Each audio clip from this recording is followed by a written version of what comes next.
It started as a quiet, unassuming day. Mike had just moved into his new apartment, a modest yet cozy space on the outskirts of the city. It was a perfect blend of quietness and proximity to the bustling downtown area.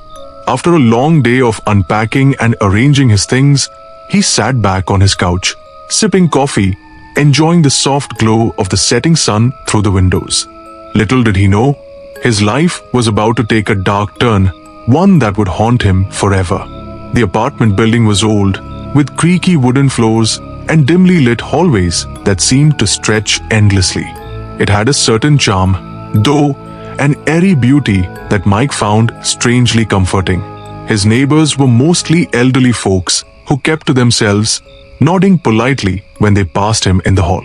There was something off about the place, but Mike couldn't quite put his finger on it. One night, as Mike lay in bed, he was jolted awake by a loud thud coming from above. "Just the neighbors," he muttered, turning over to go back to sleep. But the noise continued, thud, thud, thud, like something heavy being dragged across the floor. His curiosity got the better of him, and he decided to investigate. He climbed the stairs to the floor above and stood in front of the apartment directly over his. The door was slightly ajar, and the soft glow of a flickering light bulb spilled out into the hallway. He knocked gently. "Hello? Is everything okay in there?" No answer. Pushing the door open further, he called out again, but all he heard was the creaking of the old wood under his feet. The apartment was dark, save for the dim light in the corner of the room.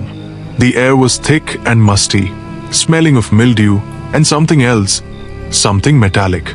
He stepped inside, heart pounding, and called out one last time. His voice echoed, bouncing off the walls. Suddenly, the door slammed shut behind him, plunging the room into darkness. Mike froze, his breath caught in his throat. Fumbling in the dark, he found his phone and used its flashlight to illuminate the room. It was empty, save for a few pieces of old, rotting furniture. The floor was covered in a thick layer of dust, except for a trail of fresh footprints leading to a door at the far end of the room. Summoning his courage, Mike followed the trail. The door creaked as it opened, revealing a narrow staircase leading down into the basement.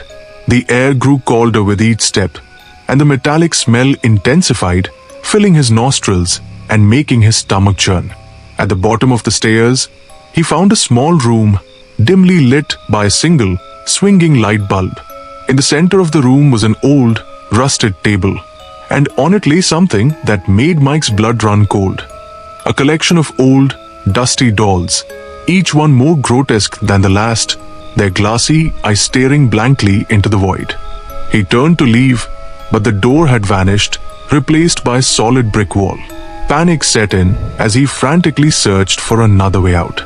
He could hear his own heartbeat pounding in his ears, drowning out the oppressive silence of the room. Then, a faint whisper broke the silence, sending chills down his spine. "Help us," it said, barely audible but unmistakable. Mike spun around, shining his light in every direction, but there was no one there. "Who's there?" he called out, his voice trembling. The whispering grew louder, more insistent, echoing off the walls. "Help us," it repeated. "We are trapped." "Trapped? Where? Who are you?" Mike's questions hung in the air, unanswered. He moved closer to the table, his eyes scanning the dolls. That's when he noticed something horrifying. Each doll had a small, hand-carved name tag around its neck, and the names matched those of the missing persons he'd seen in the local newspaper. Realization dawned on him, and a wave of nausea washed over him. These were no ordinary dolls. They were grotesque representations of the victims. Suddenly, the light bulb flickered and went out, plunging the room into darkness once more. The whispering turned into a cacophony of voices, all screaming, pleading, crying for help. Mike fell to his knees, covering his ears, trying to block out the noise. But it was relentless, piercing his very soul. In the pitch black, he felt something cold brush against his cheek. A hand. He recoiled, scrambling backward until he hit the wall. "Please, leave me alone," he shouted. But the voices only grew louder, more desperate. Then, just as suddenly as it began, the noise stopped. Silence. Deafening silence. Mike sat there, trembling, in the darkness, too terrified to move.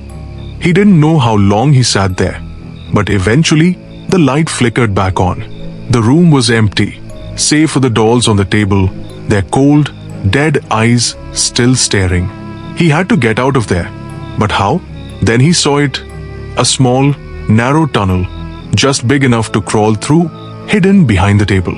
With no other options, he climbed in and began to crawl, the claustrophobic space closing in on him with every movement. The tunnel seemed endless, but eventually he saw a faint light at the end. He emerged in a forest, disoriented and covered in dirt. It was dawn, the first rays of sunlight breaking through the trees. He stumbled forward, collapsing onto the ground, gasping for air. He had escaped, but the horrors of that night would never leave him. Days later, he returned with the police, but the apartment was gone, replaced by an empty lot overgrown with weeds. No one believed his story, dismissing it as the ravings of a madman. But Mike knew the truth. The whispers still haunted him, the voices of the trapped souls crying out for help, and the image of those grotesque dolls burned into his mind forever. And so, he moved far away, to a place where no one knew his name or the horrors he had seen. But no matter how far he ran, he could never escape the haunting memories of that cursed apartment and the sinister, forgotten basement where lost souls remained trapped in their eternal nightmare.